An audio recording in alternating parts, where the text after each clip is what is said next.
Everyone, my name is Kushnag, ID 21C078. So today's my topic is input output processors. So let's see.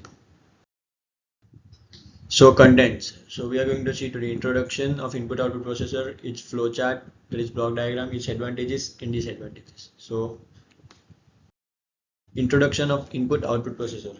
An input output processor is a processor with direct memory access capability.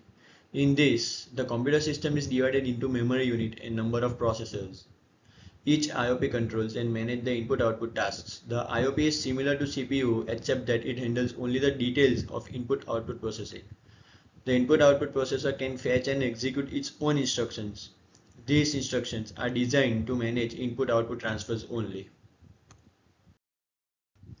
The DMA mode of transfer reduces CPU's overhead in handling the input-output operations. It also allows parallelism in CPU and input-output operations.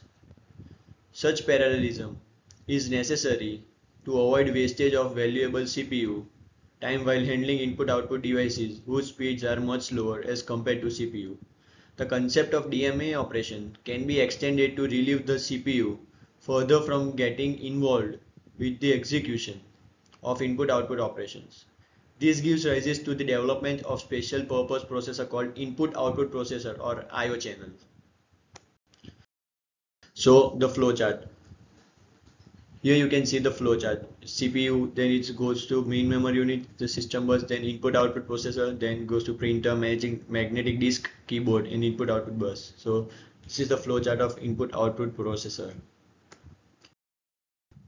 So the communication between the IOP and the devices is similar to the program control method of transfer, and the communication with the memory is similar to the direct memory access method. In large-scale computers, each processor is independent of other processors and any processor can initiate the operation. The CPU can act as master and the input-output processor act as slave processor. The CPU assigns the task of initiating operations, but it is the input-output processor who executes the instructions and not the CPU. CPU instructions provide operations to start an input-output transfer. The IOP asks for CPU through interrupt. Instructions that are read from memory by an IOP are also called commands to distinguish them from instructions that are read by CPU. Commands are prepared by programmers and are stored in memory. Command who's the program for IOP. Command works for the program for IOP. CPU informs the IOP where to find the command in memory. So now advantages of input-output processor. The input-output devices can directly access the main memory without intervention by the processor in input-output processor-based systems. It is used to address the problems that arises in direct memory access method. Now, disadvantages. The processor must suspend its work and later resume it.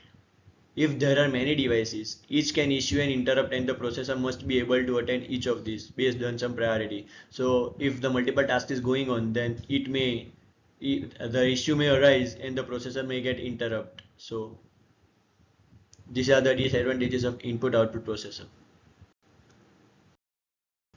Thank you.